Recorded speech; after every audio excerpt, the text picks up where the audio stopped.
Autoritetet italiane ka zbuluar motivin e vrasjes së 23 vjeçari shqiptar Klajdi Bitri nga 28 vjeçari algjerian Fatah Meloul më 27 gusht 2023. Gjithçka nisi pas një sherrri mes autorit, viktimës vëllai dhe kushëririt të shqiptarit në një rrugë në zonën Ankonës. Nga hetimet ka rezultuar se algjeriani goditi me pushk peshkimi Klajdi Bitrin si shenjë hakmarrje për grushtin që ai i dha gjatë konfliktit.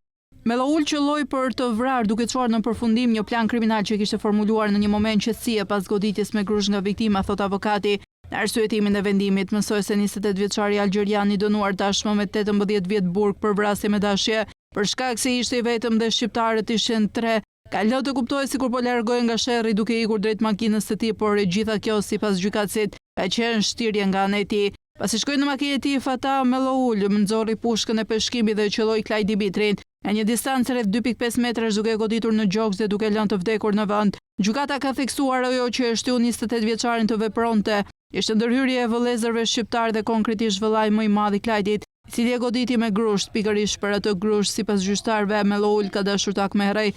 I pandeuri duke kuptuar se nuk mund të dominonte situatën për shkak se ata ishin më shumë, nuk reagoi dhe u drejtua drejt makinës së tij, duke dhënë përshtypjen se po largohej, por kjo ishte vetëm një fasad sepse qëllimi i tij ishte krejt i kundërt, thot gjykatësi. Ata argumentojnë se algjeriani mund të ishte larguar pasi sherrri kishte përfunduar, por ai zgjodhi të vriste të riun, nuk kishte asnjë situatë rreziku që të justifikonte përdorimin e armës që Meloul kishte në makinë. Edhe dashuria e tij nuk tregoi as pak shenja paniku pasi ai kreu vrasjen. Madje u përkul të merrte syze që i kishin rënë partnerit gjatë përplasjes me viktimën dhe shokët e tij.